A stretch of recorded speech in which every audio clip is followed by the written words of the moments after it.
It wasn't the best ever week, and you're listening to the Smacked Raw podcast.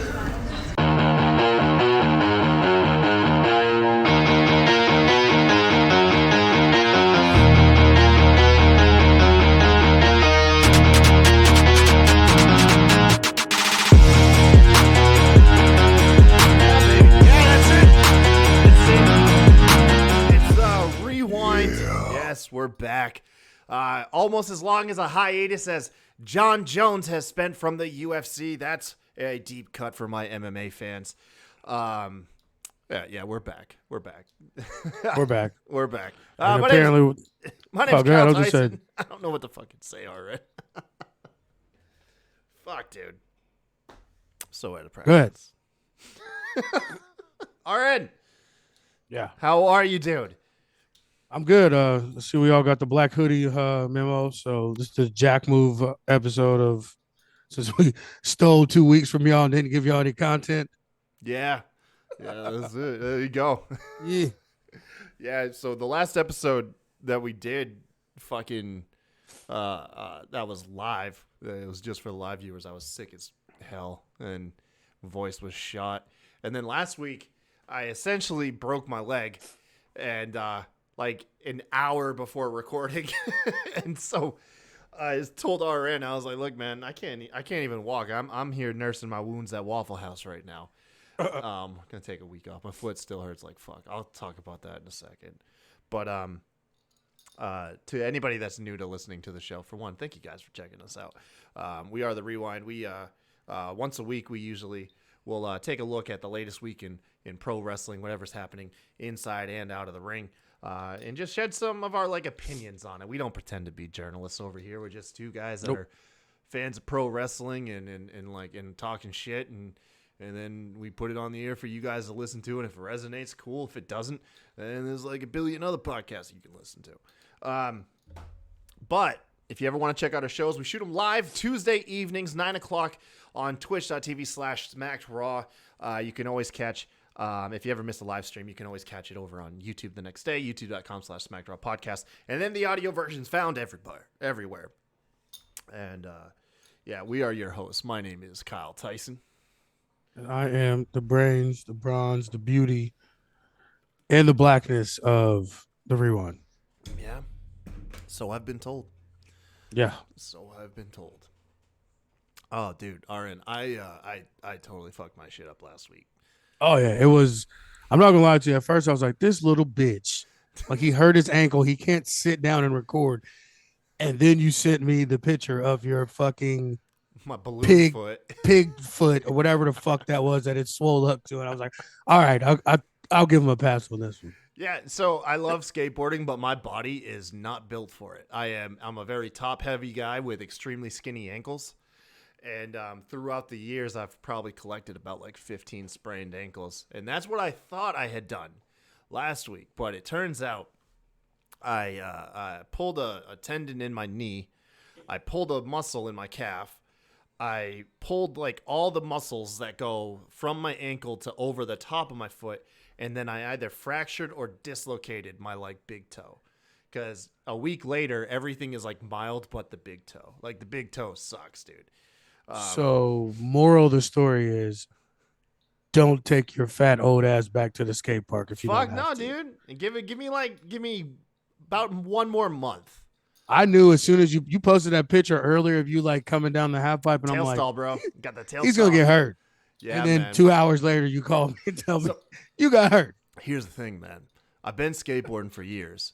It doesn't mean I was ever any good at it. It's just facts. Yeah, it's part of the process. I don't know. Actually, my kid's stepdad, he got them into skating, and they're all pretty decent at it. But yeah, I'm like, I'm the one that has to pay these medical bills and dental bills, so let's not get too far deep into the woods with this. Oh yeah, no, I've been fucking myself up physically for years on skateboards, man. It's always the same thing. It's always my feet.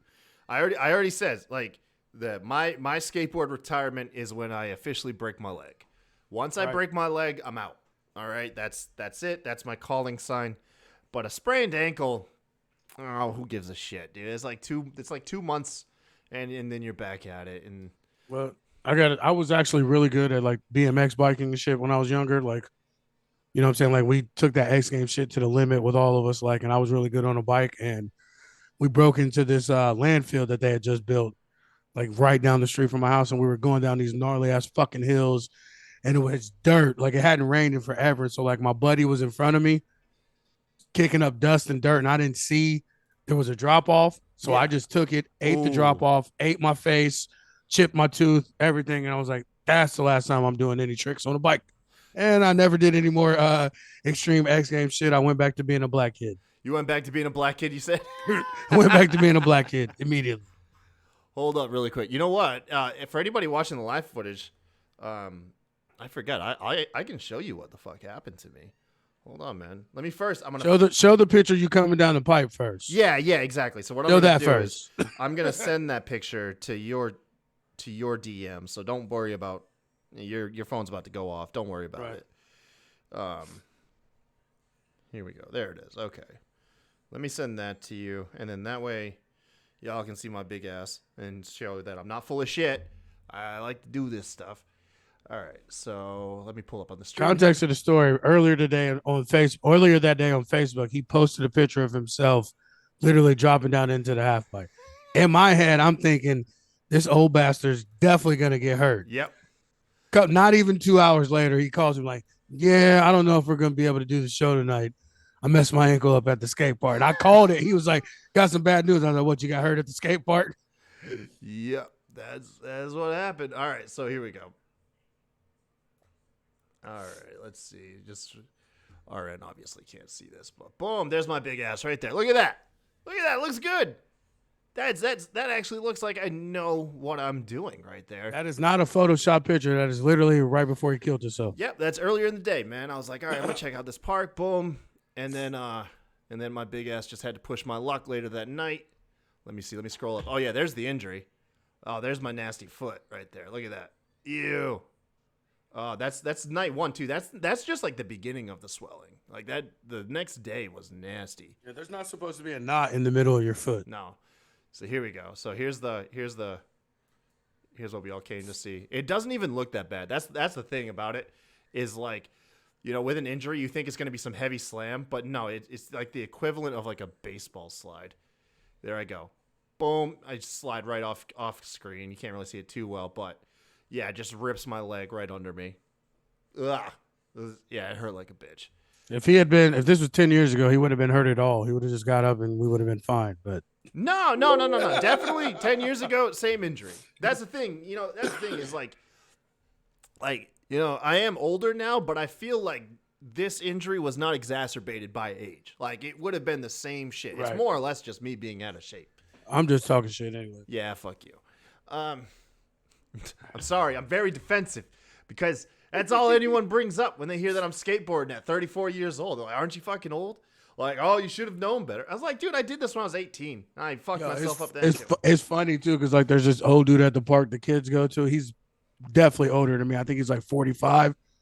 He's the only person out there with helmet, the wrist guards, knee pads, everything, when he's still hitting the pipes and shit. I'm like, all right, he got smart and got wise. Like, I'm not fucking myself up. I'm padding the fuck up. Like, I mean, he's got everything, like wrist guards, elbow guards, knee pads, everything. But yeah, he's still hitting the pipes and shit too. Like, it's fucking hilarious. Yeah, if anything, I should get some knee pads because I do scrape my knees up. Yeah. That's just me being lazy there, just fucking my knees up. Well, anyways, yeah. So that's where I was last week. Just in recovery. I was on crutches, and I'm finally like mobile today. Everything's just sore. I've been like eating Advil like M&Ms essentially to deal with the pain. But it's nothing like the pain that we experienced with Sami Zayn losing his championship shot at Montreal. RN, even for a second, did you think Sami Zayn had a chance? No. He said no. No. Never. Not happening. Not gonna be able to do it. It's a no for me, dog. No. Damn. What's that? Hell no. To the no.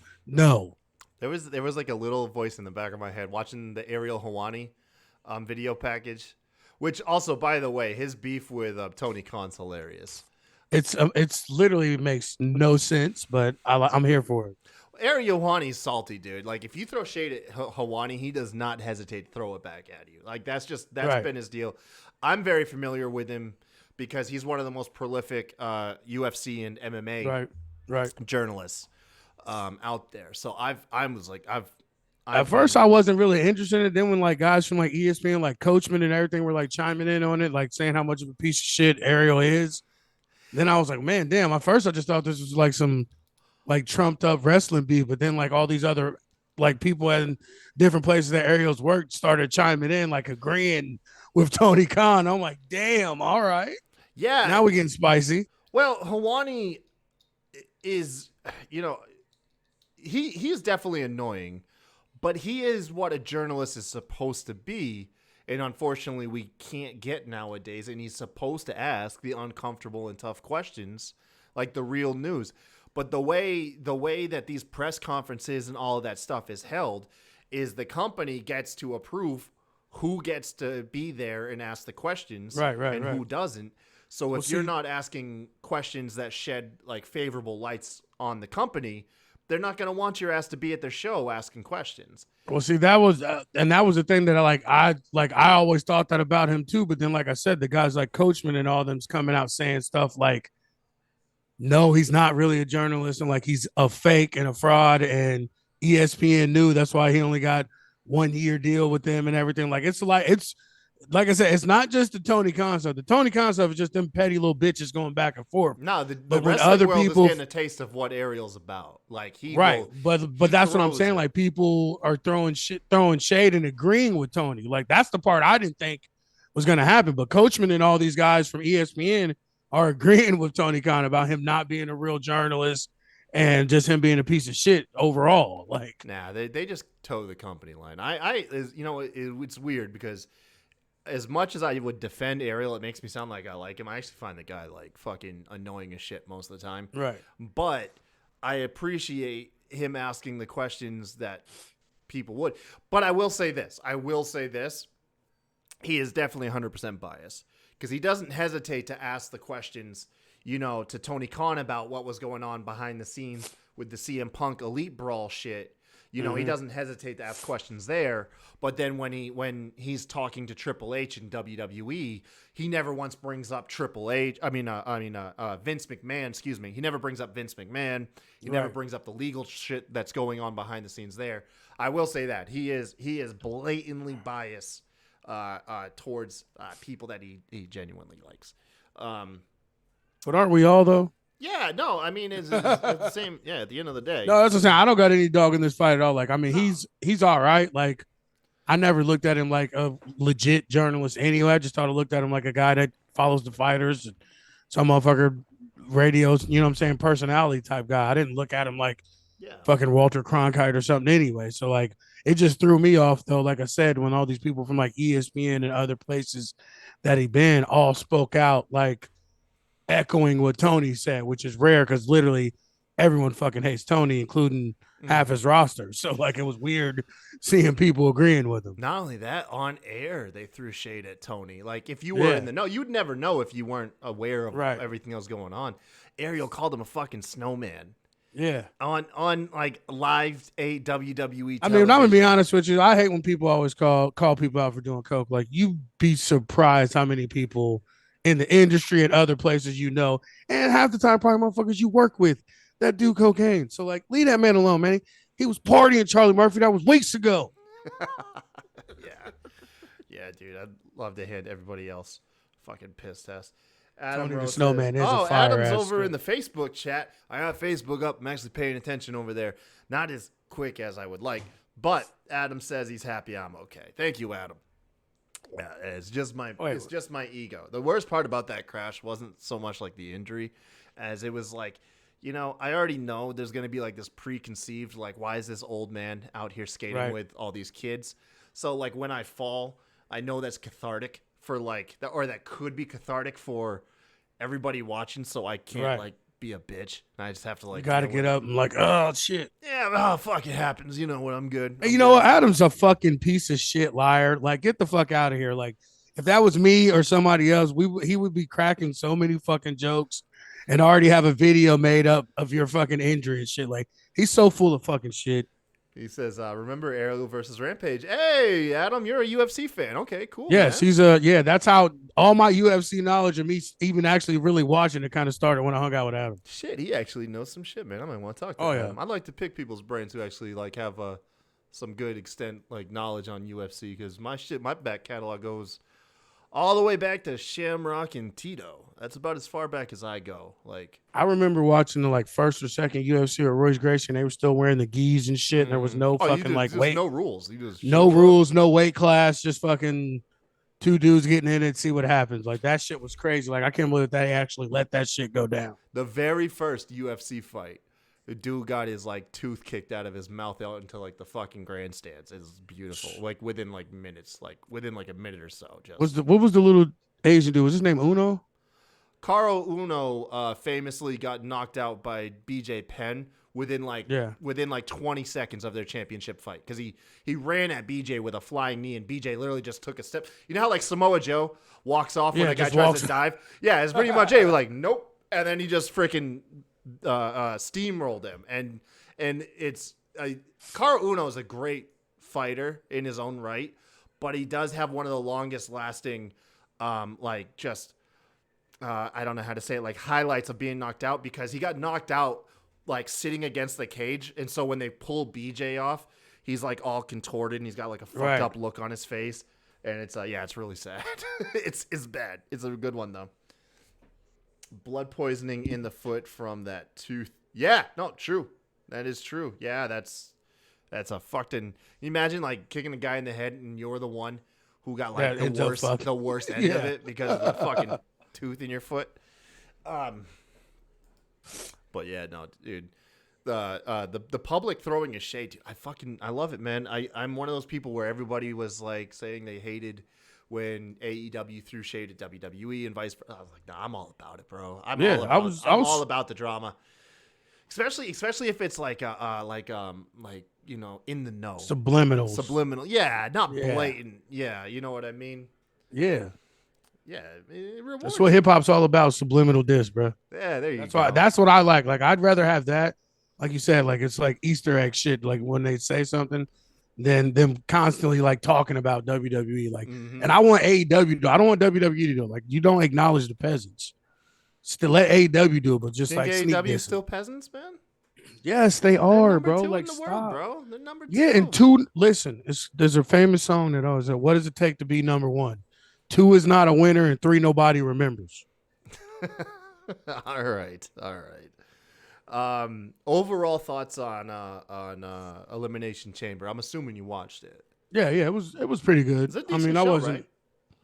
I mean, all those these Road to WrestleMania shows to me, like, they're all lackluster because they can't give us what we really want, and they can't really do much because their hands are tied going into Mania, and these Mania plans are probably already set fucking since last year. So it's like these ancillary shows blow off any stories. Right, that's what I'm saying. These ancillary shows moving up to it, like, it doesn't really, like, I didn't expect much out of it. Like, I expected maybe a little bit more out of the U.S. title Elimination Chamber match. Like, I thought we'd get some more stuff from Montez or even former Thick Boy or something. Like, I thought we'd get some more stuff from, like, one of the lesser known guys in it than we did. Oh, but I picked Bronson Reed killing it on fucking SmackDown though. Or no, on Raw. On Raw. Yeah, on Raw, yeah. He's doing they're building him perfectly for what he is. You know what I mean? Not as a Thick Boy. No. Can you give me like a brief who was it Ritter wanted you to call him Thick Boy on air and just started poking you with that shit? Yeah, and I refused to call another grown man Thick Boy. Is that what they were referring to him in NXT? Because I obviously I don't watch and shit. Yeah, it was like a thing. Like, that was his nickname. And I'm like, I'm not calling another grown man Thick. Like, that is calls for pause. I'm sorry. Yeah, dude, I'm excited for they're throwing all these like little subtle hints at this build for Bronson Reed and Otis as like his first big match. That's what I was looking forward to. Like, that's. Bro. Can you imagine them smacking each other? Dude, and just fucking right. And I want to see how strong really, because I don't think fucking Bronson, he doesn't never looks that strong to me. Like even when he had that spot where he was like doing the Uranagi on the Seth, you know what I'm saying? When he had the two, like he like barely got them off the fucking ground. Like, He's and more we've about seen like Otis using his momentum in his size, not right. feats of strength. Yeah, right. So like I want to see like if he can really like move Otis around because I think Otis is gonna pick his ass up and drop him a couple times. I want to see if he can do the same to Otis. Oh man, I want to see it, dude. I want to see like Otis do a moonsault. Watch these guys start breaking out dives. Bronson Reed can do a moonsault and a pretty damn good one. Yeah, because he looks. I mean, for one, the tsunami splash I think is beautiful. I love that there's no hesitation.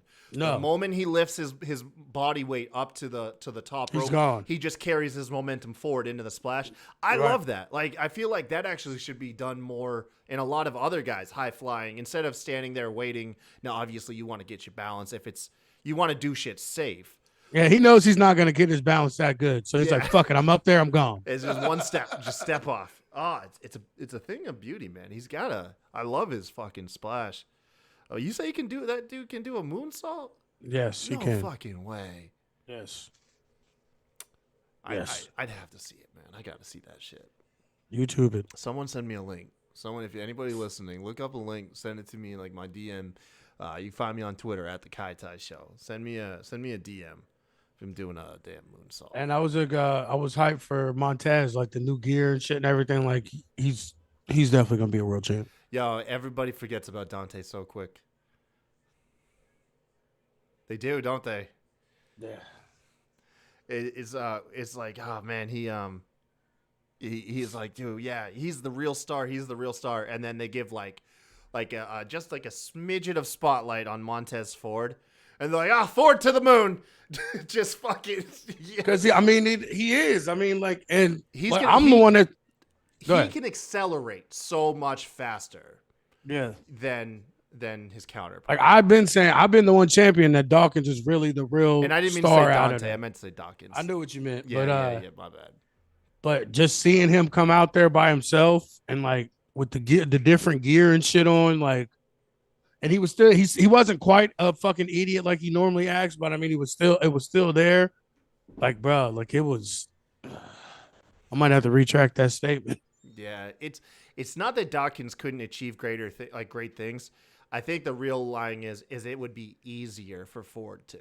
I think Ford would just have an easier time doing it. I don't necessarily think that. I just think that, because like I said, though, a lot of it is mic work, and we don't really know what he can do on the mic besides scream and say we want to smoke. Yeah. No, I mean, that is a constant. Like you always bring that up, and you're not wrong with that. Angelo Dawkins definitely has way more mic time. And then not to mention, they do a good job on commentary building him. You know, he lost a lot of he lost a good amount of weight, and they were like, you know, obviously commenting on his him rebuilding like his body and everything. That's what started making me kind of pay more attention to him was Graves always pointing it out, like him not wrestling with the shirt with the tank top anymore, him going straight shirtless. You know what I'm saying? Like Graves, like the past like month or two, he's been making it a point to like shout that out and like let people know that, hey, Dawkins is working on his shit. You know what I'm saying? Like that's what kind of made it come to the forefront of my mind. And then I started going back looking at different things and like, bro, it's not Tez. Like Tez has the it though. And that's the thing I think that's gonna hold. Man. That is like I said, I'm admitting it. Like just seeing him come out to the ring in that all black outfit and shit, and like how the crowd was behind him, like they weren't like super behind him, but you could tell that they were like, everybody's like, damn, it's him. Like he's that guy. He's definitely a future star if they want it. Like, like tomorrow he could win the U.S. title really, and start automatically be nobody on his way to be. Had he beat him, had he won that match that night, everybody would have been singing his praises. He'd have so very few detractors. And I don't think he would have it. I mean, like you said, it'd be slim to none because, like I said, he looked like he was ready for that next step. Like there was no fucking denying it. Like it just wasn't. Like I said, I've been one of the main detractors of it, and just his presence, how he walked and everything, like coming to the ring and shit and all that. I'm like, God damn, this dude's a fucking world champ, like for sure. Like right now, like if he won the title, I don't think anybody would be mad about it. No. I mean, no matter what happens, there'll always be people that complain, but it wouldn't be it wouldn't be a significant amount of people that would be upset with that decision. Yeah, the Elimination Chamber was good. I think like overall, I think it was a C plus to somewhere between a C and a B. I think I wouldn't say C because I mean, like I said, that means we were putting too much on it. Like, and everything there was so predictable. We knew it was going to happen. Like, okay, a solid B minus to B. Yeah, I'd go like a solid B. That's as low as I'd go as a B minus because, like I said, there wasn't really much they can do. Like almost to the point where, like look, we had to have a fucking secondary title elimination chamber because the other titles is mixed up. Normally, by this point, we figure out either who's going to face the other person that didn't win, that the other champion who didn't get the Rumble winner, or you know what I'm saying, or an actual title match. You know what I'm saying? So it was like it was this was too weird for me to really put like any huge expectations on it or expect it to be like a fucking banger top to bottom. You know what I'm saying? Like an A+ show. So like, yeah, I expected the only reason why I think it doesn't get like an A is because there was no major like definitive storylines ending. Everything was a continuation. And they can't though. And I mean that's my point. Is like there's nothing they could do to really wrap up anything. I guess you could count the Sami Zayn Roman Reigns feud is done. No, you don't think so? Hell fucking no. Well, we saw Raw's. So Raw went on yesterday because this is being shot during NXT on Tuesday. Oh yeah, that's right. I forgot they had the thing with him and Corbin or whatever. Yeah. So Sami comes out. So for by the way, just like a quick recap, if you didn't watch it, Sami and Roman had a fantastic match in Montreal. It's no amount of praise or recapping can do it justice to really justify how impactful that Montreal crowd were the whole night. I that Montreal crowd was so good, RN. I enjoyed Natalya in the chamber. I am not even joking. I'm not even. It's not even a bit. I was like, fuck yeah, Natalya, get it. Like, dude, the crowd had me hyped for Natalya. I was like, oh shit, maybe we'll get Natalya at WrestleMania. Would it be that bad? Well, Montreal makes me feel like it wouldn't be. But you must have been you fell off the wagon, didn't you? No, dude, no, I did not fall off the wagon. I'm very strong. But saying you were cheering for Natty, you must have. Were you high? No. Do we need to do that Montreal crowd was hot, man. Do we need to start doing random drug tests here at the Rewind, bro? They will both fail. Oh man. Touche. But no, I get it. Like it was. I was not expecting the crowd to be that into it. And that good, man. I think they knew. I think the Sami factor had a hell of a lot to do with it. But like, yeah, like no, I was not expecting the crowd to be. They didn't take a break at all. Like there was no like lag in their emotions. Like they were balls to the fucking wall from start to finish. Which if you think that was actually great to see at a wrestling show. Yeah, man. No, they were, dude. They really were. They were awesome. But yeah. Sami comes out. He has this match with Roman Reigns. So many shenanigans that played out throughout the match. With Jimmy Uso coming in, ref bumps, Jay coming in, not being able to pull the trigger one way or the other. That was cool. They were recreating the moment from the Royal Rumble where Roman hands the chair off to Jay and has his back turned. And then Sami accidentally spears him and loses the match. And then afterwards, to try to send the crowd home happy, Kevin Owens and Sami Zayn like essentially take turns beating down Roman. But they don't embrace. They don't reunite the friendship. Nor should they. Like Sami did a lot of fucked up shit to Kevin Owens over the last couple months. Well, I mean, and Kevin Owens has done a lot of fucked up shit to Sami Zayn the entire 10 years they've been in WWE. Yeah, exactly. There's not really gonna be many hugs between them.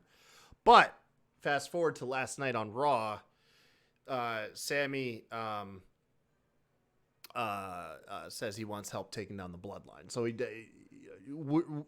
everybody's expecting it to be like the tag team take on the Usos. Yeah. But he calls out Kevin Owens, says, you know, his story's not over. It's entering its final chapter though. And he wants Kevin Owens to help. Kevin says, I didn't do it for you. I did it for your family. I did it for my family so they didn't have to witness another brutal beatdown. He makes it make sense. But I love the salty line. He's like, if you want help taking down the Bloodline, call your boy Jay. I was like, That's like the perfect thing to say. It's very true. Should be calling Jay up. But and we'll see what happens with that. we'll That's see why I what said happens, I don't think man. That's why I said I don't think Sammy's over with the You think bloodline. Sammy's getting in that main event? You think they're gonna do triple threat like Daniel No. Bryan inserted between what was it, Randy Orton and Batista? I don't think so, but I just don't think that the bloodline story's over. Yeah. Well, I'm still calling that Sammy cost Roman the title. you think so? Yeah. Yeah. Because I mean, obviously the story of Roman's matches have been this. Everybody that Roman has faced in the last fucking year and a half, 2 years, has pinned Roman. Like it always happens the same way. Ref bump, finisher, get the visual pin. Which, by the way, RN, how do you feel about the visual pin? Because a lot of people are like, oh, it makes the babyface look like they got the win. But at the same time, if you're the heel and you know the ref is taken out, why would you kick out and exert energy? You just lay there because you know that you can rest, right? Right. So do you think I hate it. I always have hated it. Yeah. And they do it just for the crowd, to get the crowd into it, because the crowd's counting to fucking 7 and shit and everything like that. Like, I don't know. To me, I just think it's cheap heat, for real. It's a cheap way, I think, to make the babyface look strong in defeat. Yeah, which, I mean, there's plenty other ways you can do that, like a disqualification win, sneak attack, you know what I'm saying, low blow. Like, there's plenty other ways you can make it seem like the heel had to cheat to win and stuff. I don't like those, especially when it's somebody when it's set up to make the babyface look better, even though he's going to lose, and we all know he's going to lose. Like, you don't need to do that. Like, but we know Sammy's strong. We know Sammy's the shit. See, but that's the thing, right? Isn't that how it's going to get flipped on its head, though? Whenever let's just assume Cody's facing Roman one-on-one and he wins. It would be flipped on his head when the same shit happens. Cody gets the visual pin. We all like, okay, this is how it goes. And then obviously afterwards, maybe chair shot, spear, and who knows? Cody gets out. You say Sammy interferes somehow. And then Cody gets the win afterwards. Wouldn't that make it worth it, though? Because we will have been conditioned to feel like we know how all these matches go, and then finally when it veers off and Roman eats the pin. I mean, not really. It's a little bit more surprising. But not really, because we all expect Cody to win at WrestleMania. Like, that's the thing with these, like, how they have these storylines set up and what we're looking for. Like, we know Cody's going to win at WrestleMania. Like, if Cody doesn't win at WrestleMania, it's going to be a fucking ridiculous, upset, crazy shit. Like, the internet's going to fucking lose its mind if Cody doesn't win at WrestleMania. I would be all for it, if I'm being 100% honest. Let him win the next night on Raw, because we know that Roman's ready to take a break. Yeah. So, like, I would be all for it if he lost at WrestleMania and then beat him the next night. We didn't see Roman again for a little while. I mean, more and more, I feel like as we get closer to Mania, I think there's more and more doubt shed on Cody. I'm not saying that we're at the point where the majority of people think he'll lose, but I feel like the possibility of him losing is becoming more of a reality to some people, because he very well could lose. You know, Yeah. Roman's I think they're literally only sucking us in 100 for days that. away from a 1,000-day title reign. You know what I think mean? they're sucking us into that, though. Yeah. And my thing is, like, it shouldn't be for both the titles anyway. It should only be for one. Cody's on Yeah, I Raw, agree. make it for the Raw title. I 100% agree. I wish they'd split those belts up and Roman eats 2 L's back to back. You know? Granted, whoever I was gets thinking the he second L probably wouldn't feel as special, but right, but see, that's why I wouldn't want that back to back nights. Like, that's why I wanted to be Cody the first night, and then he lose it on SmackDown the next night. I mean, that Friday or whatever, and then he's out, he's gone. You know what I'm saying? Like, I wouldn't want him to go back to back losses in a weekend either. After he just went, like you said, 1,000 fucking days and never lost at all, and then we're gonna make him lose twice in one weekend. No, but I think what they're gonna do, and this is cool because this is once like an original thought of mine and not something like I'm regurgitating someone else said. I think if Cody is to win on Raw, on that following Monday, he'll unveil his singular belt and vacate one half. I don't think they're gonna do it where somebody eats 2 L's. I think once Roman loses both belts, they'll acknowledge the win, for the joint belts, whatever. And then Cody will end up vacating like the SmackDown version of it and be like, you know what, SmackDown needs a champ. You guys can have a fucking tournament or something, I hope that's what it is. Yeah, I think that way makes the most sense. Right. And then instead of having your champ eat an L just to put a belt on somebody else, and then you have that image of like You're not really a true champ. You've been beaten, And that was the only thing about this whole storyline that I hated was that he had both the titles. Mm-hmm. Like that, and the Usos as well. Like, I mean, the Usos one doesn't really matter that much because there was literally no fucking tag teams anyway, and they're already defending them on both shows anyway. Yeah, and splitting them up. Their last match was I think it was for the SmackDown version. It was. Yeah. That's what I'm saying. So like, there's not so much, but Roman having both the titles, like, I mean, it was unnecessary because he was never on fucking Raw. So like, what was the point? Oh man, just the image. They want. I mean, Roman to be one of the most prestigious champs of all time. I get all of that. Yeah, but he already has the WWE title. Like, you know what I'm saying? Like he did, and he never was on Raw. What was he on Raw? Maybe 5 times in his entire 3 years of shit, if that. So like, what did he need the other title? What did he need Raw's title for? He's never gonna fucking be on Raw. That was my thing with all of this stuff with the double titles. Like, it didn't make any sense if we're never gonna see him. He's never gonna defend it against somebody. Like, even when he was going against a Raw guy, all the action and the shit was still on SmackDown, his show. So it was like, yeah, because if you think about it, Austin Theory is the Raw champion right now with that US title.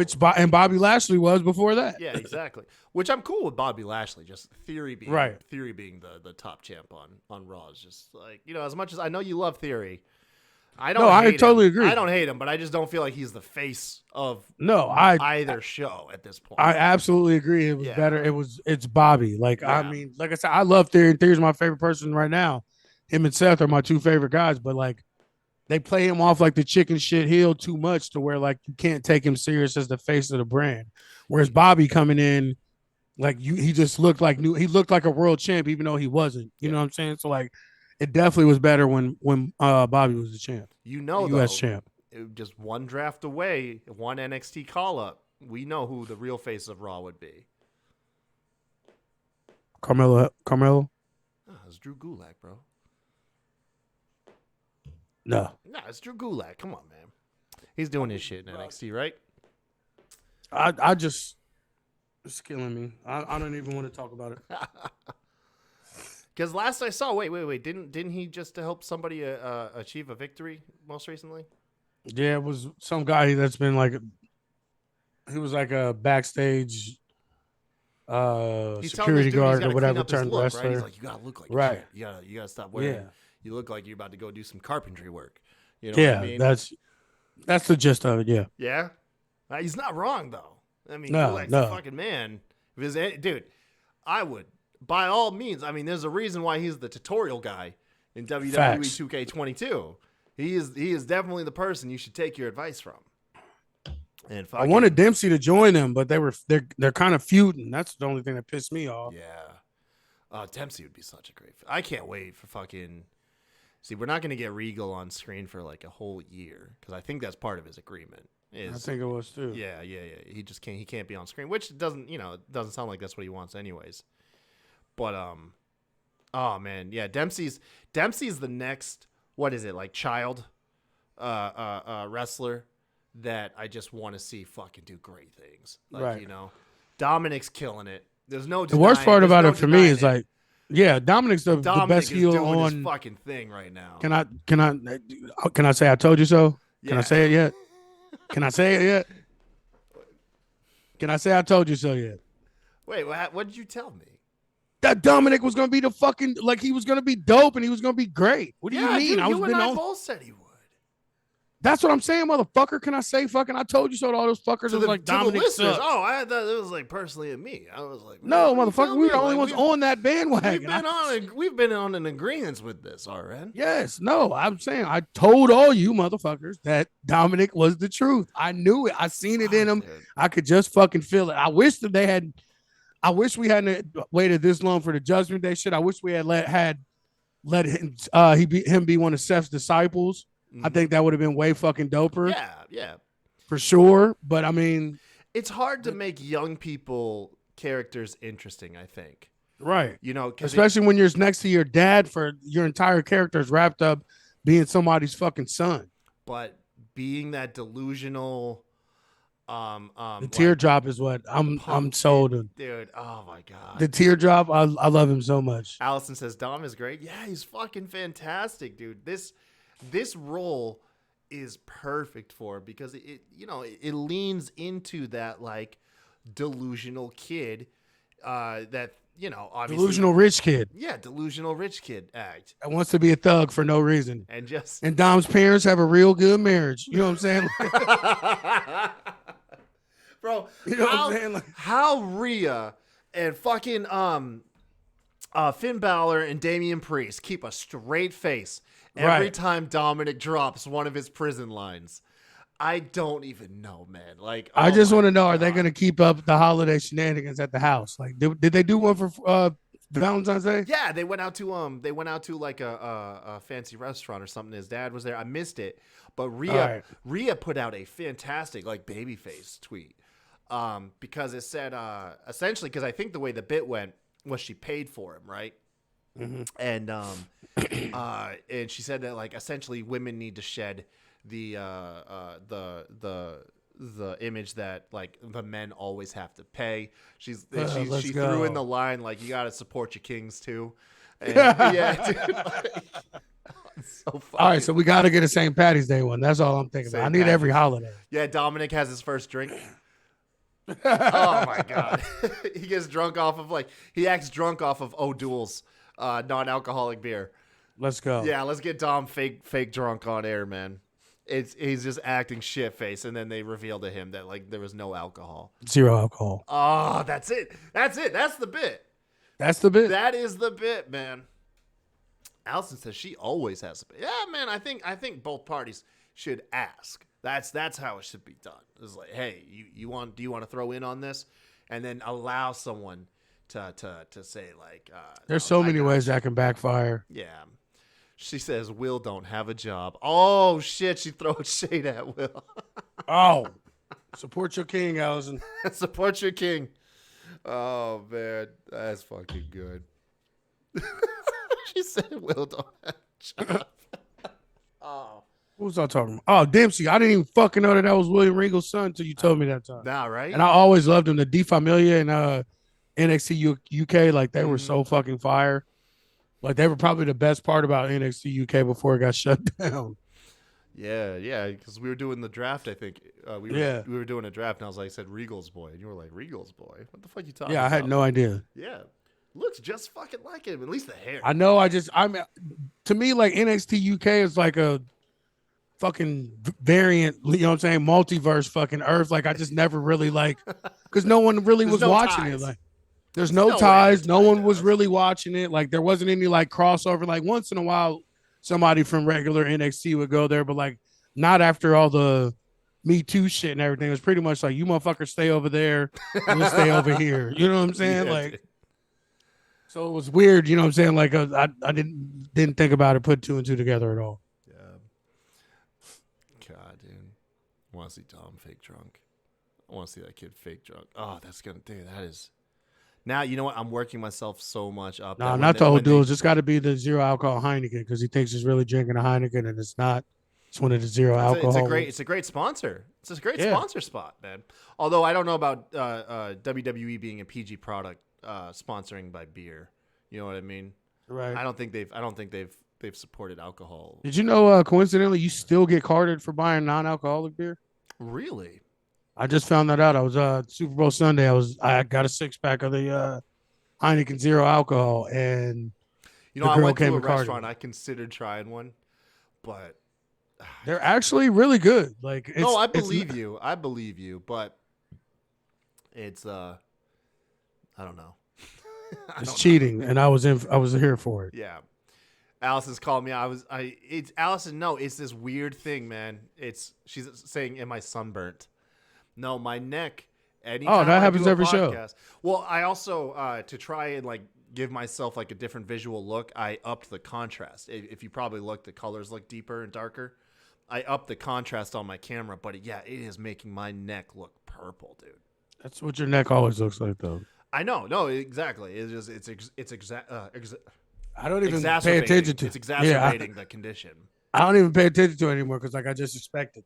Yeah, no, it's what it is, Allison, is my skin is a sensitive little snowflake. And the slightest bit of heat or contact turns it beet red. And yeah, sitting in here with a big hoodie and like a warm office, it turns purple every time. RN's called me out on it like ever since we started working together. Because it's like random. Like I guess it's just whenever I actually pay attention to it. But yeah, one day it was like it reminded me of that like Chris Farley fucking David Spade when he hits him in the face with the 2x4. He's like, not so much here, not so much there, but in this area. Like that's what I always think of whenever I see your neck. Like just busted you in the head with a fucking 2x4. It is literally just the heat coming. And the I don't know. I have extremely sensitive skin. And it's also day 269 without your fan. Yes.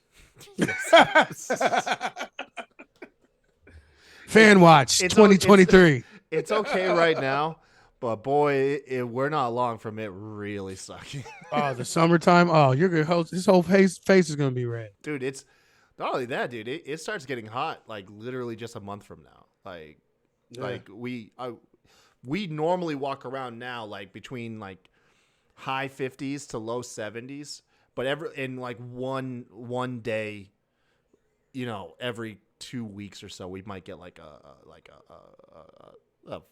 low 50, high 40 degree day. But bro, well, in Ohio, Thursday is supposed to be like 70 degrees, and it was just like 28 yesterday. No, exactly. So you get it. Yeah, we literally could get all 4 seasons in one fucking week here, like legit. I feel like that's just like mostly everybody now. The fucking climate change and all that shit. It's just whatever. Just roll the dice. Roll the dice. She says, "Are we gonna start a GoFundMe for a new fan?" I think it's as simple as a motor, but I'm not a handyman. Like that's the only thing I'm hesitating on. But I think I can probably just order like a motor and put it in that bitch, and it'll probably be fine. I will get it fixed though. I'm getting confident building shit. I built like this big ass dog kennel today because my dog is like an escape artist. So I built this 10x10 cage and put it in the garage next to my house to hold her because this dog RN is just fucking driving me up a wall. My God. So if I leave her in the house, she just refuses to not be housebroken. I don't know if it's an act of defiance because she doesn't want to be locked up, or she just doesn't understand the concept of going to the fucking bathroom when I let her out. So I can't leave her in the house, like locked in like my office. Right. And then if I leave her out in like the kitchen where it's a little bit easier to clean up the mess, because Jess left the window open like a month and a half ago, the dog fucking broke out through the screen, like just jailbroke, went right through the window. So ever since then, she digs at the window and she's tore up like all the I don't know, like the molding, whatever you call it. Yeah. It's just all tore the fuck up. So yikes. Yeah. So can't even leave her in the living room because she'll literally try to dig through the window. And then so I have sheds out back. She literally tore through the door. Like she freaking pawed at the door till she made a hole and tunneled out the fucking shed. And she digs under the fence. Like she is like just like this escape dog. But if you're around her, she's like the calmest, most docile thing. It's just she just can't be contained. So that's separation anxiety. I'm telling you, So you need to give her something to do while you're gone, like one of those gong balls or some sort of game or anything to keep her. She's got fucking toys. She's got Copper, my other dog. Listen, who breeds dogs on the show? I know.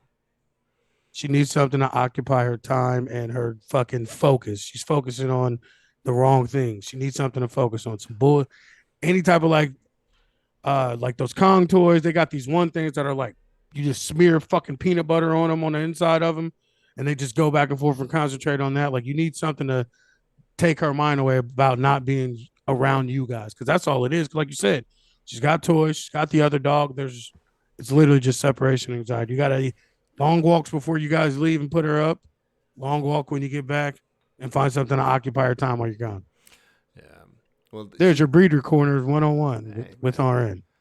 I think part of it too is we have a pond nearby, and the neighborhood we live in is like super friendly. Mm-hmm. So they've made other dog and human friends throughout the neighborhood. So they're because they're spoiled. Like anytime, like like how normally you would think like your dog getting out and you being in like this like suburban neighborhood, like people are gonna give you shit. It's like the opposite. They come up, they're like, "Oh, we love this dog. Like this dog is such a good dog." And I was like, "Great, it's nice to know that's where she goes to your house." And yeah, either way, me and the kids built this giant ass kennel.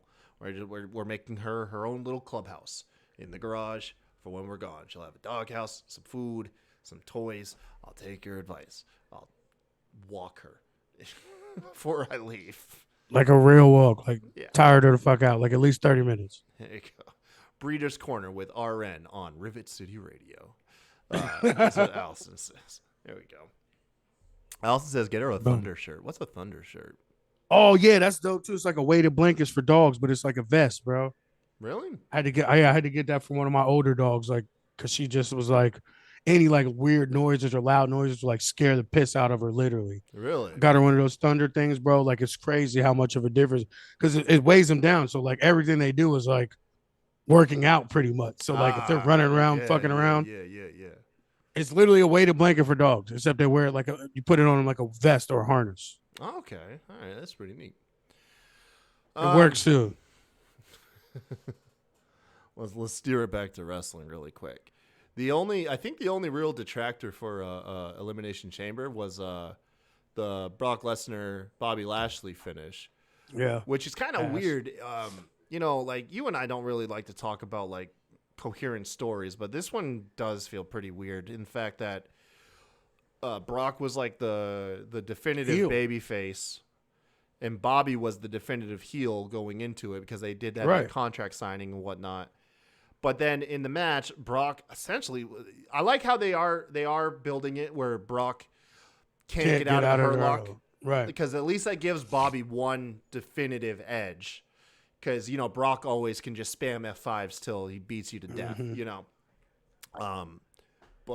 yeah, he gets put in the Hurt Lock and fucking he low blows Bobby.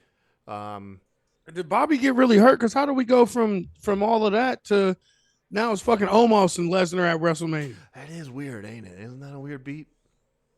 I mean, I'm not mad at it. I always kind of thought about wanting to see this anyway. I mean, I just wish Omos taking a F5. Yeah, well, I mean, I wish Omos was. I wish he was more polished too, because then we could get more out of him and Brock. But it's not. I don't expect shit. It's like you said. I expect Brock to totally fucking own this bitch, like for real. Just like it'd be like a different beatdown though. Instead of like giving him the Suplex City treatment, he should. I think he's gonna give him the Kimura, like his MMA wrestling. Yeah, just take him. I think he's gonna give him the Kimura like a pit bull. Yeah, he's gonna get the Kimura. I think that's gonna be the image we got, like Brock in the fucking air. With like, you know what I'm saying, like around fucking Omos's like waist. Doesn't with Omos do like the choke bomb, whatever? Yeah. I think that's the image we're gonna get left with. Is like fucking Omos like literally walking around with Brock, like fucking on top of like wrapped around him with the Kimura on. That's gonna be weird, man. And when are we getting the fucking Hurt Business back? Like they've been teasing it and talking about it for a month now. Like, what's going on? Yeah, because I mean that was what MVP did, right? He showed up on Raw and addressed Brock Lesnar for doing that. All of a sudden, like he's speaking for Bobby. I was like, dude, last I checked, like Bobby didn't want you.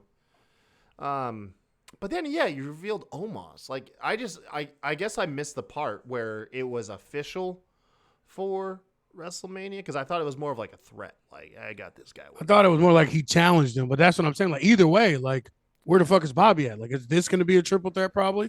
It's interesting. Yeah, Bobby's got to like, dude, why are you talking for me? You know, because I mean, that's... and he had that bit where he talked to Shelton and him in the back and was like trying to help them get a match or some shit like a few weeks ago. Like, I don't know. We're long past it, gone. They should be together. Bring them back together. Yeah, ASAP. yeah, dude. No, you're not wrong there. And almost as fucking Bobby's heater. Like, come on, bro. You know what they're gonna do? They're gonna fuck it up and make him heel though. Because you know how many people are going to be happy to see the Hurt Business reunite? So they were heels anyway, and we were still cheering them on. They were fucking people up in the backstage, getting paid off. And yeah, just make them like anti-heroes. That's all. They were. Remember, like we just thought so fondly of it. They were not good guys. They were pieces of shit. Like, remember the catering, the catering bits, them fucking up the dudes back in catering, hey, all that fucked shit. Up Retribution though. You know but again, they only did it because they were paid. Yeah, dude. You see what I'm saying? Like, they weren't like, we get this fucking hero complex where we put these people, put their pussy on a pedestal, but no, we just liked them. They were not good guys. They were assholes. Yeah. No, that was yeah. I guess you're right. I'm thinking too hard into it. Yeah, they only fucked up Retribution because they were paid. They paid them to watch out for Raw because wasn't it supposed to be like a title match or something? They wanted to make sure Retribution didn't ruin the night or some shit, so they paid the Hurt Business to keep them out the fucking ring and to keep to fuck them up. Yeah, man. Talk about a fucking fantastic like beat. You took the group that everybody loved, and you paid them to beat the shit out of the group that nobody liked. Nobody liked. Yeah, it worked out beautifully. Just that alone, like even if they weren't over before then, that part alone, like put them in the upper echelon to where everybody. And the best part about it is they were the militant black guys. And I've never seen so many white dudes with those shiny black shirts on. Like, that made me feel so good. You knew it was reaching. Right? I knew it. Like, yeah. I knew it was reaching when you seen those like stanky, patchy beard fucking closet races that you see on all the fucking comments and shit. And then those motherfuckers started wearing the Hurt Business shirts. I'm like, we got them. We got them. We finally can reach them, dude. Finally got him, and then they break him the fuck up after I got my Hurt Business shirt too, which I'm still sick about. Yeah. I need to go back and get a Hurt Business shirt. I'm sure you can. I stopped ordering faction and team shirts because I got the Way shirt and then they broke up. I got the Hurt Business shirt and they broke up. I was thinking about that too. I was like, because I remember, because it's not until like it started doing this podcast. Back in 2019 that I started ordering like wrestling shirts. I never had wrestling shirts. Same. I didn't either. Yeah. And so the same shit happened with me, Chris Jericho and the Inner Circle. Yeah. Before that I had the Golden Elite, which was the Elite including Kota Ibushi. Yeah. They debuted that shirt right after Kenny Omega won the title in New Japan. And I was thinking about that. I was like, oh, fuck, you know what? Because I didn't jump on the honorary Oos shirt. And now if I wore it, I'm like, dude, I don't even know if I'd like this shirt anymore. Like, yeah, I don't even know if I want this shirt. Yeah, it's weird. Wrestling shirts can become dated like really fast. Weeks. Oh, wait. I mean, no greater example than the Y2AJ shirt, where they broke up literally week 2 after forming together. And they had a shirt out there. Oh, man, you were saying something about like only black people in the Hurt Business. Yeah, I said don't make the Hurt Business be the black faction. Like, who can be fuck? What's that kid's name from? Oh, what was that movie, dude? It's forever ago. It was do you remember the movie, the comedy? It's called The New Guy. It was that skinny, dorky white dude. Yes, that's literally one of my favorite movies of all time. Yeah. Was he an undercover brother? Was yes. he like the IT guy or the Intel guy? Yes. Yeah. So who's that guy of the Hurt Business? Cast him. Drew Gulak. There we go. Yeah. All right. Cool. Like, not even trying to be funny. Like, he's because everybody in the Hurt Business has a different style. You know what I'm saying? Like a different wrestling style. Yeah, Drew Gulak fits it. He's ground and pound. Does Drew do they go for the low hanging fruit where Drew's trying to embrace the culture, or does he truly just get by on his own merit? I think they let him try and embrace the culture because he's funny and we know he could kind of pull it off. Okay, without being like racist or anything. Without being racist, but just walking that line between racism and such racially insensitive. Yeah. Like Drew can walk that line. Like I've seen him do it. Like the depths of what Drew Gulak can really do. Like, and we're not, everyone thinks this is us like working the crowd about our love. Like, no, like I have seen this man wrestle probably 10 times when he was involved. And like, I've seen title matches, everything, bro. Like he can make that work. Like he could be just cool enough to where it's corny, but it's so corny, it's cool and it fits in. Cause let's be honest, Shelton Benjamin is corny as fuck. I'm sorry to tell y'all that. Did you see that motherfucker is the definition of for shizzle. Did you see Shelton's 20-year anniversary promo that he did on Main Event? No, I didn't even know Main Event was still a thing. Yeah, it is. It was nice, but it kind of shows. It does show that like why you just never put a mic on him. Yeah, him and Cedric Vanilla both like they are terribly. I'm listening. Oh, I'd take Cedric on the mic before Shelton though. No, I would, but what I'm saying is, as a black person, like I would make fun of Shelton and fucking, what's his name, Cedric Vanilla. Like I call him that for a reason. Like they are the corniest black dudes I've ever. Like they're cornier than the New Day, and that's fucking hard to do. Like because at least the New Day are just nerds. But these dudes are corny. The New Day has their finger on nerd culture though. That's what I'm saying. There's a difference between being a nerd and being corny. Yeah. Cedric and fucking Shelton are just corny ass niggas. I'm sorry. And cornball as fuck. So is Bobby for real. But Bobby's got that that just something about him. Yeah. And with MVP, like MVP is that real shit for them. You know what I'm saying? Like he makes them okay to be the fucking cornballs that they are. You know what I'm saying? Because they don't have to talk. You stand back and look cool, and they all can kill it in the fucking ring. You know what I'm saying? So like I think that's what made the Hurt Business work is that they're not. Even though they are scary black dudes, they really aren't the type that would scare some white people once they talk and shit. You know what I'm saying? Like they sound cornball as fuck. They just do. Like I'm sorry, they do. That's why I think Gulak would fit in, and I think he will walk that line between being fucking offensive, but being funny enough to where even black people are like, all right, he got us. That was funny. You know what I'm saying? Like there's that fine line where all black people will accept a little. Like 4% of racism, if it makes them laugh hard. You know what I'm saying? You can get like a good chuckle out of it. If you can get a good laugh out of it, you're like, damn, why did I laugh at that? Like every black person has that line they cross where they're like, fuck, why did I laugh at that? And I think you know what I'm saying? Like it stings a little because you know it's racist, or at least at the very least racially insensitive, but it was still funny as fuck. Yeah. No, every black person has, and I think I think Drew Gulak can pull that off for us. I think he could be like Owen Hart in the Nation. I really quick, I want to put out there, I'm not hating on Shelton. Just speaking on that promo alone. He's ass on the mic. He's not the greatest on the mic, but I would recommend anybody that hasn't seen it. It is a nice moment hearing him address the crowd that he when he celebrated 20 years in WWE. It was a nice moment. It just it obviously feels. I feel kind of bad because they did it on fucking Main Event. You know, even if they knew it was going to be terrible, it just showed like the company didn't care about it that much. They were just like, look, it showed the company knew it was going to be cringeworthy and fucking terrible. It wasn't cringeworthy. It just didn't like grab. It just didn't like grab you. You know, but you were like, oh, you've been here for 20 years. That's awesome. Good for you. I'm happy that you're working and you're doing this. But like I said, it was like. You see, you didn't know about it. It came and went, and I also didn't even know the Main Event itself was even still the real thing. So I mean, there's that. I think they film it before Raw goes live. I think they film it right before. Oh Raw. Yeah, you're right. I just went to Raw. They do film it before that. Yeah. Either way, I felt bad.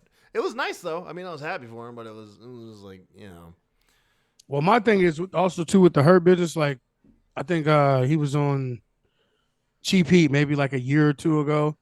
And he said their idea, him and MVP's idea for the Hurt Business was for it to be a revolving cast of different characters. Like he even said it himself, like I don't want it to be just a black guy group.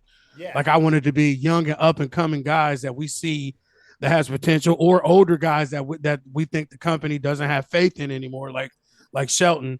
and we want to bring them in and show that they still got it, or that the younger person is definitely going to be the future. You know what I'm saying? Like, and that's what they had always planned for it to be, like before it was prematurely shut down. Yeah, and I'm there for either all black members or not all black members, as long as they can look fucking fantastic in a nice In a suit. Yep. And carry themselves the way that MVP carries himself. And like, because god damn, if that wasn't just, they were the sharpest dressed dudes every damn they week. looked like money. Yeah, that's how you say that. They look like money. Looked fucking fantastic, dude. In those tailored suits every week. Probably the closest thing to like how like the Four Horsemen were perceived when they went around. Yeah. You know what I mean? Like And Evolution. Yeah, yeah, you're right. And Evolution. Ric Flair is like whatever Ric Flair touched. Like Ric Flair knew. I thought. He knew the power that came with a nice suit and like a Rolex. Yeah, that's how I always looked at him. Like I wouldn't go back to Horseman. Like I just always thought Black Evolution. Like that's always what came to my mind whenever. And then especially when they did the gold Hurt Business shirt with the shiny gold and shit. Like that's just like it lined up so perfectly with everything about them. You know what I'm saying? Like that's how I always thought about it. Like I genuinely hate that they broke that group up. Like that's one of the only factions where I could say so like prematurely too. Yeah, they had so many. They had a lot of money was left on the table between them and other. And the factions. reasoning was dumb. They were saying like Vince didn't think that Bobby needed backup, or like that he didn't need a faction to win the title. And then fucking Roman Reigns has had a faction the entire fucking time he's been champ. Yeah. Well, like, how does that make sense? So you tell me Roman is better off than Bobby would be? Like, that doesn't make any sense to me at all. Vince failed to see a lot of shit that was like right in front of him. So, yep. Over those last several years, the last decade probably. Yeah, man. No, that's pretty much it, man. That's it. You caught up on The Last of Us? Yeah, come on, bro. Fucking dude, that show is so good. I love it. That's the best show on TV. I think what I'm doing is I'm holding out till the season ends, and then I'm getting the game again. I'm getting the remaster for the PS5. I'm gonna get the game too. Like I've never played the game at all, so I'm definitely gonna get it. That way you can go back, because it's great as a person that's like my favorite game. Seeing the show so closely resemble. That's what everybody tells me, is that it's almost exactly alike. You'll have the same effect, but on the opposite direction. It's an ed, right? Because you're like, oh, I know that shit. I just watched from the show. Oh, yeah, no, it's so good. The thing that killed me about that is he's about to have the top 2 shows of the year because The Mandalorian comes out next week. Yeah, Joe Pascal really came out of nowhere, didn't he? Yeah. Hey, it's fucking. You gotta, if you get a chance, go watch him on Saturday Night Live. I saw it. Oh no, okay. no! I only saw the Mario Kart bit. No, go watch the entire show. Like I went back and watched the entire episode, and he is fucking ridiculous. Yeah, I'll probably throw that on tonight because Jess was saying that she wanted to hang out before. She didn't want to come home and go straight to bed after work, and she hasn't seen that episode yet. She loves SNL, so yeah. I'm telling you, I don't normally watch it all. Like if there's somebody I like on it, I'll go back and check it out, or at least watch a couple skits. But like that's the first like whole episode I've watched probably in 3 or 4 years, and it was worth it. I've been in SNL, man, over the years, and dude, this show, I will say this, it is on like one of the weakest seasons, I think. I don't like any of the cast. Like I don't like Keenan.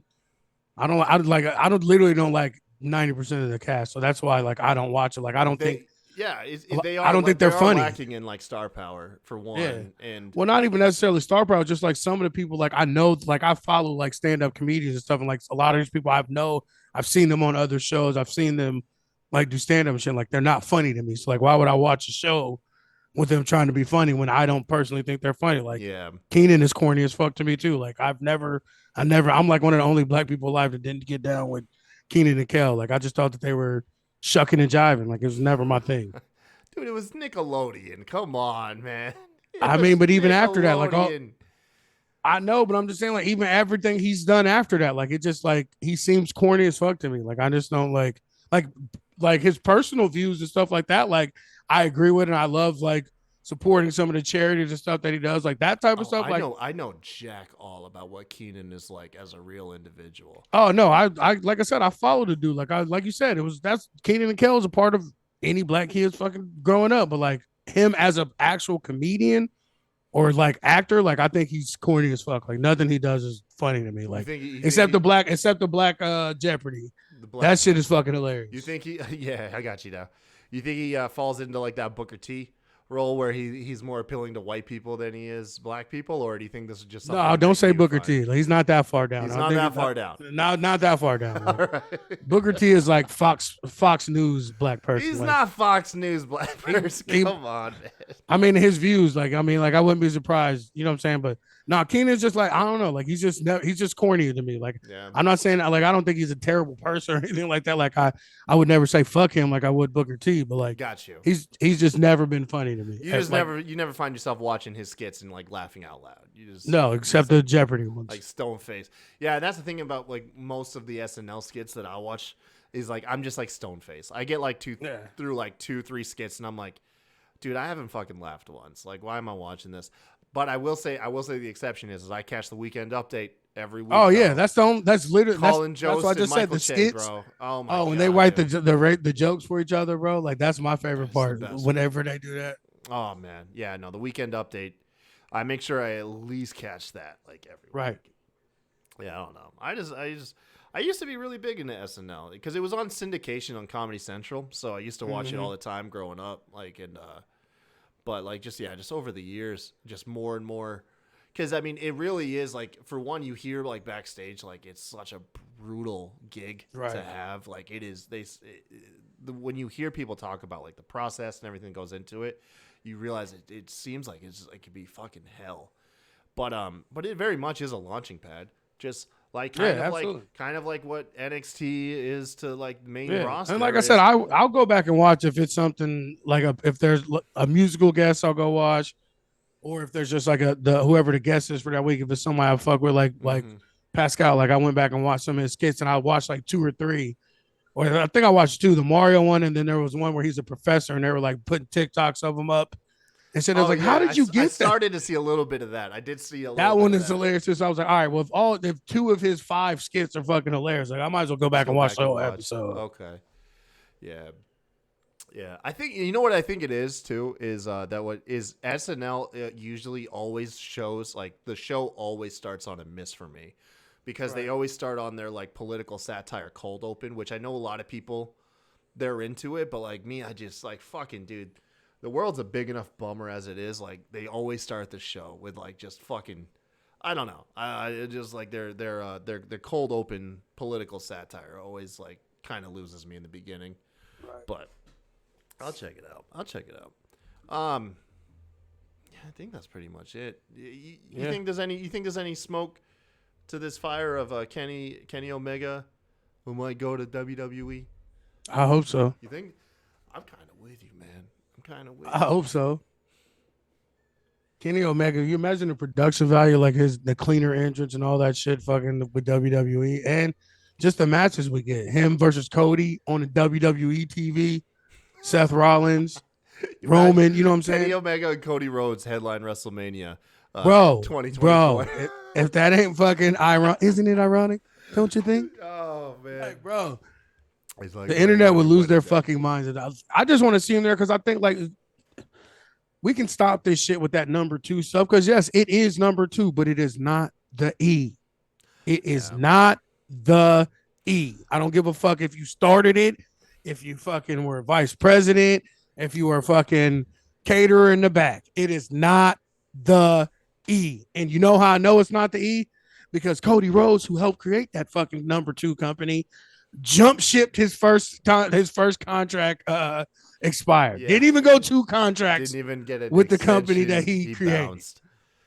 So that right there lets me know. Yeah, I will say as much as I love AEW, and I'm nowhere near like dropping out, but I will say like I am waiting for a captivating story.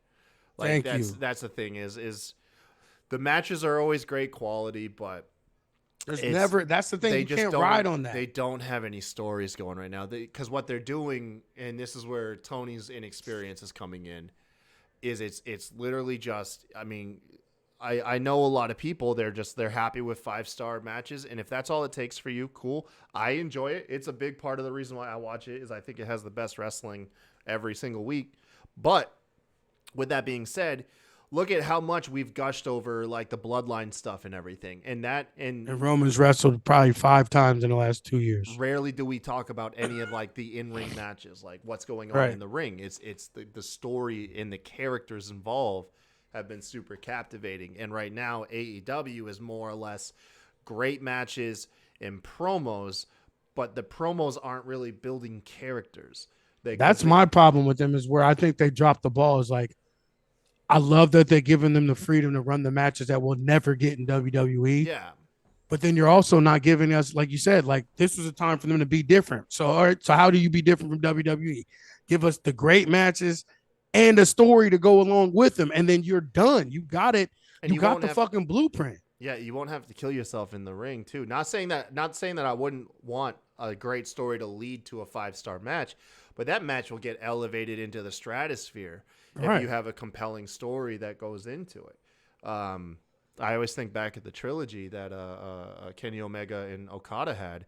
Their story was fantastic, man. You had two guys that wanted to be the top of New Japan, but you also had Kenny Omega and the Elite were going through their inner turmoil.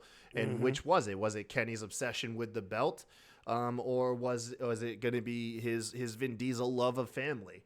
You know, and that I think that's who I think that's where the get is. They need to go to like Gato and Jado and see if one of them will come.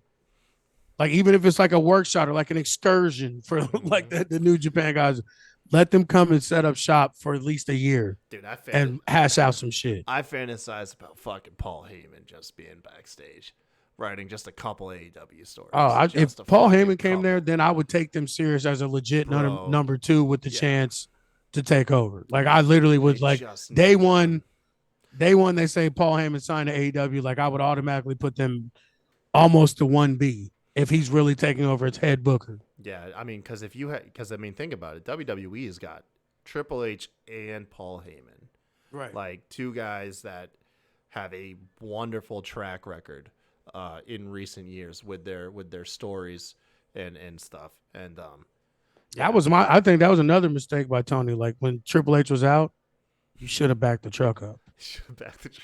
Triple H. I'm serious. Would have jumped ship. I know he wouldn't have, but I mean, what is it? What's it hurt to try? Like, right. You miss 100% of the shots you don't take. Triple H just wakes up and there's a Brinks truck at his gate.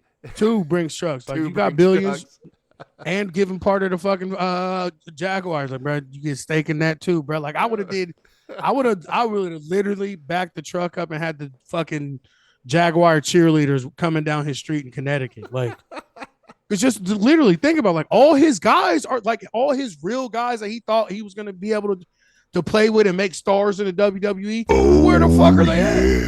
Yeah, man. AEW, bro. Like, I would have, like, I know your heart's fucked up, and I know you're supposed to be taking it easy, but can you look at the amount of zeros in this check? What's the point of being a billionaire if you ain't spending that money? That is true. That is true, man.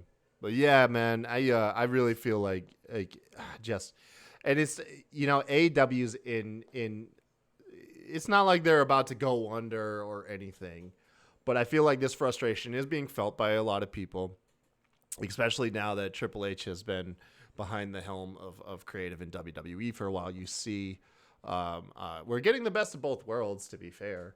You know, you're getting great stories and decent matches over in WWE, and you're getting fantastic matches in AEW, but I am realizing which I put more stock in, and it is the stories, man. It's the soap operas and shit. But with that being said, I'm still an AEW show, and I still look forward to Dynamite more than any other show in the week. Why that is, I don't know, considering how much I love the Bloodline, so I don't know. But anyways, I think that's it for the show, man. I'm with it. Shit, yeah, dude. We went an hour and a half. Why not? We always do. That's what I'm talking about. Whenever we do these, like, just 2 or 3 shows like this, bullet points, we turn that shit into an hour and a half every time. Hey, listen, you guys. We didn't do a large segment on it, but every show that we do, we always like to mention, RN and I are two guys that are on the journey of a healthier life by achieving sobriety and taking care of our mental health. Our struggles are well documented throughout the show, but we always like to let you guys know that if you are struggling with mental health and addiction, grieving, to please don't bottle it up. Reach out to people, find the help. The more conversations that we can start about this, the quicker the healing can begin for the people that are going through the struggles like yourself and me, RN. So, yeah, man, just reach out, talk to somebody, because it ain't worth holding on to. Believe me, that shit. And you may not think it, but there's always somebody there that's trying to support you and that will support you. And like I said, it's always sometimes it's the person you least suspect, but there's always somebody there. You're never really alone. Fucking pro wrestler on my Twitter feed. Early into me getting sober, I think it was like the first time I put out there, because it was like I think I got like 40 days under me, and I was like, this guy DM'd me and he was like, hey man, me and my wife are going through this shit too. And he was like, I think he was at like day 100. And yeah, dude, I became a fan of a pro wrestler, and we've had him on the show and everything. Yeah. I don't want to shout him out because if he's like, I don't know if he's still doing the sobriety thing. I haven't seen him talk about it in a while, but I remember that was really cool, man. And I had a couple other people reach out, and it wasn't just to necessarily just say, hey, we're going through it too, but they said, hey, you want to talk? We can talk, man. It helps, and it does help. Take us up on the fucking offer. We're here for you. Yeah, man. I'm always down to chat with people. DM me at the Kai Tai Show. RN, tell us about Route 4 Kennels. You've been posting a ton of pictures on Facebook of your dogs lately, and while you're talking about it, I think I'm actually going to try and help you out and bring up some pictures. Well, we got 2 litters on the ground right now, and 1 on the way here shortly. We have a Frenchie litter and a pocket bully litter, and we got another Frenchie litter on the way. I've been posting Stone Cold Steve Austin. Go ahead and check him out. That's our main stud. That's who we started Route 4 Kennel with. I fucking love that, dude. We're a wrestling podcast. Your side hustle is breeding dogs, and your main dog is Stone Cold, dude. It's so good. And honestly, my brother, like, it wasn't even my idea. Like, you know what I'm saying? Like, my brother is not into wrestling, like, at all. Like, he's the least nerdy dude ever. He's kind of a fucking thug. So, like, when we drove all the way to Texas to pick Steve up, and he was like, we got to name him Stone Cold. And I looked at him, I was like, what? He was like, yeah, man, you do a wrestling podcast. We picking Steve up from Texas, right down the road from where Stone Cold lived. Like, we got to name him now. I'm like, shit, you ain't going to get no argument out of me. So, and that's where we named him Stone Cold Steve Austin. Nice. Yeah, I'm pulling up pictures of the fella right now. Yeah, follow us on IG, Route 4 Kennel, Route 4 Kennel on Facebook. We breed Frenchies, which is French Bulldogs. We breed pocket bullies, which are small American bullies. We breed poodles, toy poodles. They're the tiniest one. Like, our biggest female is like 5 pounds. And we're actually, we should have a French Mastiff breeding here shortly. That's the dog from Turner and Hooch, the big red Mastiff. We have one of those. We should be breeding here shortly. I'm trying to fucking show more stuff of the dog, and you just got a whole bunch of memes too up here, so I'm trying to get to them. There we go. Oh, cool. I love looking at the custom logos. That's pretty dope. The fast logo. No, dude, that's pretty cool. Any closer to monkeys? Yes, that's the end goal. We should have a monkey by the end of this year. You think so? Yeah. Like, legit. So we're looking towards end of the year. Yeah, like, legit. I don't buy it. I know you don't. I'd show my brother that clip. I can't fucking wait. Watch that be how you meet me for the first time. You like show up my door with this fucking monkey. That's literally what's gonna happen. Yeah, get him. This is fucking. And now I'm gonna teach him Tyson, and that means the punch, and I'm gonna have him punch you right in the fucking mouth. Oh shit, dude. Well, You plugged Route 4 Kennels, right? Like where? Yeah, to I find plugged you. Route 4 Kennels. Oh, and then Mean Jelly Bean Productions. Check out our Halloween. Check out the Valentine's Day show, Love on the Spectrum. Fuck yeah, dude. That was so awesome. All right, you guys. Hey, thank you guys for joining us. We'll be back here next week on Tuesday, 9 p.m. And then I might be dropping some other stuff. It depends on how fast my foot heals and some other things that are going on. But until next time, y'all, thank y'all for joining us. And, of course, like always, y'all have a good one. See y'all next week. Manhart, the best there is, best there was, and the best there ever will be. And you're listening to the Smacked Raw podcast.